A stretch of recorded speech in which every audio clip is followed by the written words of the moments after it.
Hi friends, இன்றைக்கி உருளைக்கிழங்கு காரக்கறி எப்படி செய்யலான்னு பார்க்கலாம்.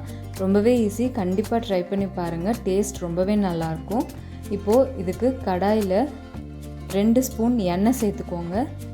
எண்ணெய் சூடானதுக்கப்புறமா கொஞ்சமாக கடுகு, சீரகம், கொஞ்சம் உளுத்தம்பருப்பு சேர்த்துக்கோங்க. இதெல்லாம் நல்லா பொரியட்டும். உளுத்தம்பருப்பு கலர் சேஞ்ச் ஆனோடனே பூண்டு தட்டி இதில் சேர்த்துக்கோங்க. அது கூடவே கருவேப்பிலையும் சேர்த்து நல்லா வதக்கிக்கலாம். இது கூட 2 வெங்காயம் சின்ன சின்னதாக கட் பண்ணி இதில் சேர்த்து நல்லா மிக்ஸ் பண்ணிக்கோங்க.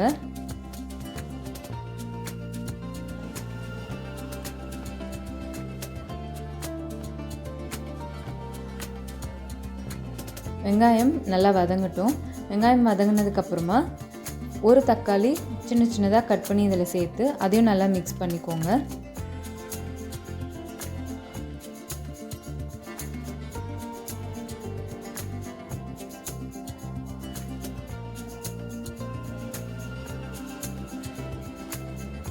இப்போ இதில் தேவையான அளவு உப்பு சேர்த்துட்டு நல்லா மிக்ஸ் பண்ணிக்கலாம். அப்போ தான் அந்த வெங்காயம் தக்காளி நல்லா வதங்கும். ரொம்ப வதங்கணும்னு அவசியம் இல்லை, கொஞ்சம் லைட்டாக டிரான்ஸ்பரண்ட் ஆகிற மாதிரி வெங்காயம் வதங்கினா போதும். இப்போ இதில் கொஞ்சம் மஞ்சத்தூள், காரத்துக்கும் கலருக்கும் கொஞ்சமாக பிளெயின் சில்லி பவுடர், கொஞ்சம் பெருங்காயத்தூள் சேர்த்து இதை நல்லா மிக்ஸ் பண்ணிக்கோங்க. இந்த உருளைக்கிழங்கு, வாழைக்காய், அப்புறம் கருணக்கிழங்கு, இந்த மாதிரி கிழங்கு வகைகள்லாம் செய்யும் போது பூண்டும் சேர்த்துக்கோங்க, பெருங்காயமும் சேர்த்துக்கோங்க. அது ரொம்பவே உடம்புக்கு நல்லது. இப்போது இதில் பட்டாணி சேர்த்துக்கலாம். சேர்த்து நல்லா மிக்ஸ் பண்ணிக்கோங்க. இதை நான் வேக வைக்கல, நீங்கள் வேக வச்சு சேர்த்துக்கலாம். நான் இன்றைக்கி அப்படியே பச்சையாகவே போட்டிருக்கேன். இப்போ இதை மூடி வச்சு ஒரு 5 மினிட்ஸ் அப்படியே இருக்கட்டும். 5 மினிட்ஸ் கழித்து ஓப்பன் பண்ணி இந்த மாதிரி கலந்து விடுங்க.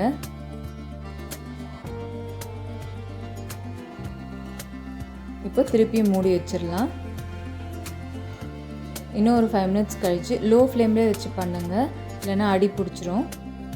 இப்போது இதை நல்லா மிக்ஸ் பண்ணி விட்டுங்க.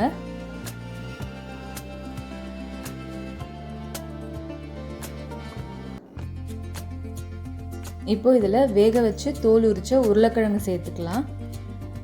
நல்லா பெருசு பெருசாகவே கட் பண்ணி போட்டுக்கோங்க. அப்போ தான் கலந்து விடும் போது கொஞ்சம் கொஞ்சம் உடையும். அப்போ சைஸ் கரெக்டாக இருக்கும். இப்போ இது கூட குழம்பு மிளகாய் தூள் சேர்த்துக்கலாம். நான் 1.5 ஸ்பூன் அளவுக்கு சேர்த்துருக்கேன். நம்ம ஏற்கனவே பிளெயின் சில்லி பவுடரும் சேர்த்துருக்கோம். அதை ஞாபகம் வச்சுட்டு இந்த குழம்பு மிளகாய் தூள் பார்த்து சேர்த்துக்கோங்க. சேர்த்துட்டு இதை நல்லா மிக்ஸ் பண்ணி விடலாம்.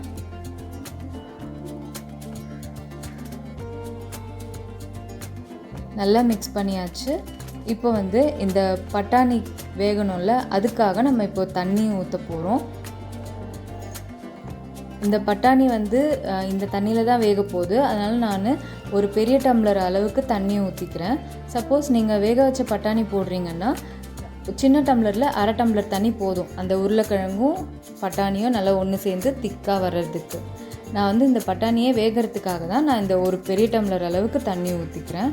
இப்போ நல்லா மிக்ஸ் பண்ணியாச்சு. தேவையான அளவு தண்ணியும் ஊற்றியாச்சு. இப்போது இதில் நம்ம கருவேப்பிலை சேர்த்துக்கலாம்.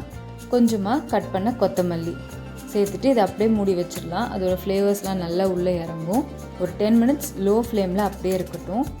10 மினிட்ஸ் கழித்து ஓப்பன் பண்ணி கலந்து விடுங்க. உங்களுக்கு இந்த கன்சிஸ்டன்சியில் ஓகே அப்படின்னா ஆஃப் பண்ணிடலாம். இன்னும் கொஞ்சம் நல்லா பொரியல் மாதிரி திக்காக இருக்கணும் அப்படின்னு நினச்சிங்கன்னா திறந்து வச்சே ஒரு 2 மினிட்ஸ் நல்லா மிக்ஸ் பண்ணி விட்டுட்டு இருந்தீங்க அப்படின்னா நல்லா திக்காகிடும். பாருங்கள், ரொம்பவே சூப்பராக ரெடி ஆகிடுச்சு உருளைக்கிழங்கு காரக்கறி. கண்டிப்பாக நீங்கள் வீட்டில் ட்ரை பண்ணி பார்த்துட்டு எப்படி இருந்துச்சுன்னு கமெண்ட்ஸில் சொல்லுங்கள். வீடியோ பிடிச்சிருந்தால் லைக் பண்ணுங்கள், சப்ஸ்கிரைப் பண்ணுங்கள்.